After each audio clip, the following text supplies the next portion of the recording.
Hello everyone, it's Seth, probably better known as Saffron Olive, and it's time for a super exciting new series that we're going to be hosting on the channel. This is Possibility Storm Puzzles. So you might have seen these before. It's a really cool puzzle series. Super happy to be hosting them on the channel. If you want to support them and check them out, make sure to go to possibilitystorm.com to support their series.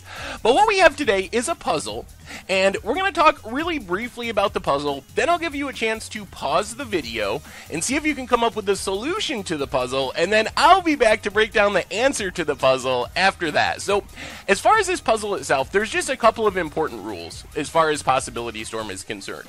The first and most important rule is we have to win the game this turn. So when you're thinking of the solution to this puzzle, make sure that you're planning a way to win right now. You can't go, alright, well, we'll do this, we'll attack like this, hope our opponent doesn't draw anything, then hope we draw this. No.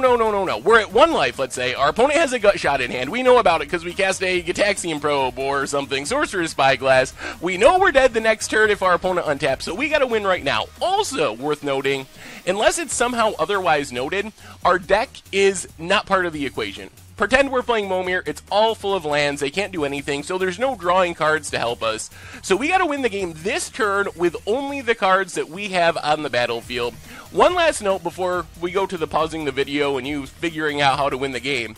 Waker of the Wilds is under Arganti, so make sure to consider that that's part of our hand, essentially. You can cast it with mana of any color since it's under Arganti, so make sure that that's clear. Also, the Fairgrounds Warden on our opponent's side of the battlefield has one of our Hostage Takers exiled, so keep that in mind. Those are the only two tricky things. So go ahead and pause the video now and see if you can come up with a solution to the Ixalan preview puzzle from Possibility Storm, and then I will be back in just a minute with the solution.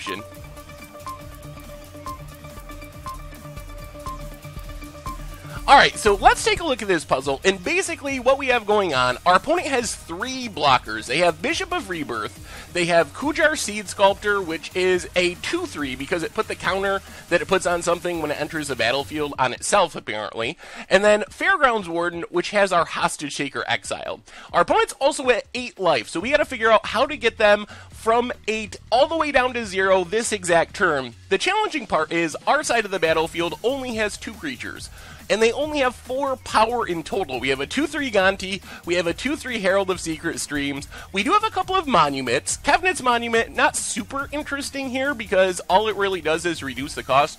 Important to remember, Kevnit's Monument, it doesn't actually tap creatures, it just keeps them from untapping. So we can't like cast our Hostage Taker, tap down a blocker. Doesn't work that way, it just makes our blue creatures a bit cheaper. Bantu's Monument, though, is a bit interesting because Bantu's Monument allows us to drain our opponent for 1 when we cast a creature, along with making our black spells creature. And then, of course, we have the Waker of the Wilds hiding under the Ganti. So the first thing to look at in this puzzle is, can we just win on the battlefield? And the answer is pretty clearly no. Even if we can construct a way to get rid of all of our opponent's blockers, and we have to assume our opponent knows they're winning next turn, they know we have to win this turn, so our opponent will certainly chump block. We gotta assume they will make the correct blocks, which, even if they throw away their Bishop of Rebirth to chump a Ganti or something, that's the right thing to do if you know you're gonna win next turn. So we can't just swing with our creatures. It's not that simple. And then we have the Waker of the Wilds, and that one is really interesting to me because why Waker of the Wilds? Like, if you were constructing this puzzle, out of all the cards you could put under a Ganti, why would you choose Waker of the Wilds? So does Waker of the Wilds hold the key to us solving this puzzle? We can cast it because of Ganti. It's going to take 4 of our 7 mana, so we'll only have 3 mana left, and the problem is, even though we can awaken a land, which gives it a +1/+1 counter, which makes it unblockable with Herald of Secret Streams and has haste, we can't actually awaken a land because Ganti makes us able to cast Waker of the Wilds, but it doesn't let us use their abilities like their abilities of any color, so we don't have the green mana necessary to awaken a land, even if we wanted to do that. So the other thing I was thinking of is the Fairgrounds Warden. Obviously, if we're going to kill a creature, maybe with this Never to Return in hand, That seems like a good target, so we kill Fairgrounds Warden with Never to return, which gets us back our Hostage Taker, which gets rid of another blocker, let's say Bishop of Rebirth, and then we can only have one blocker on our opponent's side of the battlefield, attack with all of our stuff, hit our opponent for 4. We could even get rid of the last blocker in the Seed Sculptor by casting the Hostage Taker from our hand and draining our opponent with Bantu's Monument, but that still leaves us short. We drain our opponent for 1, we attack them for 4, that puts them down to 5, and that just isn't enough to actually close out the game, unfortunately. So how can we construct a scenario where we can win? We have the Tattered Mummy as well, which is interesting.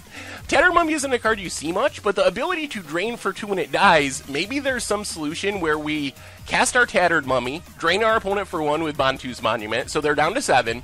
Then we could Never our own Tattered Mummy to drain our opponent for 2 more, down to 5. But then they still have blockers, we still only have 4 power, we don't have a way to get through that. So I think the answer has to be that we need to take advantage of our Hostage Taker. So if you read Hostage Taker is really tricky. It's like a Fairgrounds Warden in that it exiles a blocker out of the way.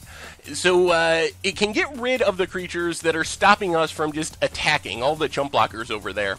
On the other hand, it also allows us to cast whatever we exile with it. So let's say we cast our Hostage Taker, targeting the Fairgrounds Warden. That's the obvious first target because it gets back a Hostage Taker. If we get rid of Fairgrounds Warden, we're essentially getting 2 Hostage Takers for the price of 1. So we cast our Hostage Taker, exile the Fairgrounds Warden, drain our opponent down to 7. So when the Fairgrounds Warden leaves the battlefield, we get back a Hostage Taker, and let's say we exile the Seed Sculptor. So our opponent's down to 1 blocker. We have 2 Hostage Takers now, 1 with the Fairgrounds Warden, 1 with the Seed Sculptor.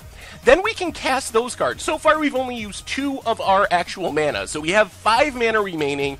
And remember, Hostage Taker lets us cast creatures as if our mana was mana of any color. So that means we can actually cast our stuff. So let's say we cast the Fairgrounds Warden from underneath our Hostage Taker. That triggers Bantu's Monument, drains our opponent down to 6, and gets rid of Bishop of Rebirth. So now our opponent has 0 blockers. We've got rid of their entire board. The problem is, we still only have 4 power left on the battlefield. But we actually have a sweet solution. Our opponent's at 6, we need 2 more damage somewhere.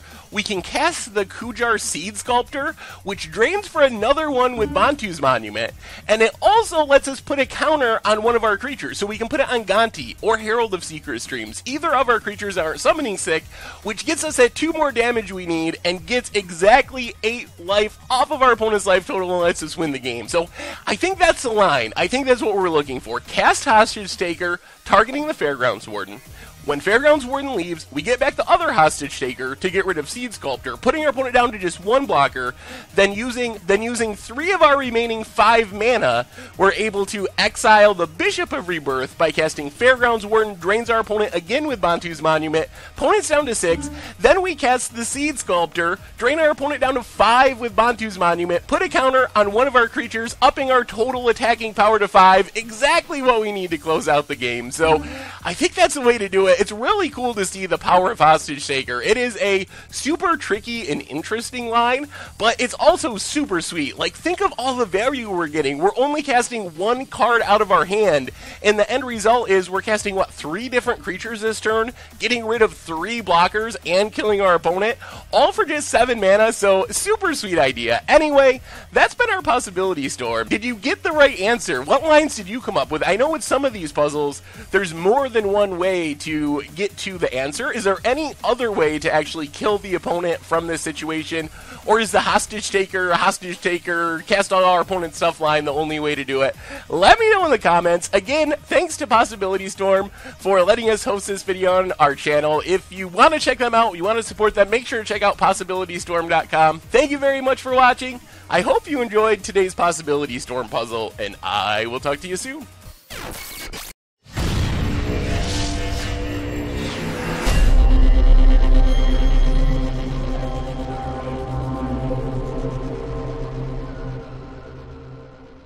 Thanks for watching the video. If you enjoyed it, help us out by clicking that like button down below. And to keep up on all the latest and greatest, click that subscribe button.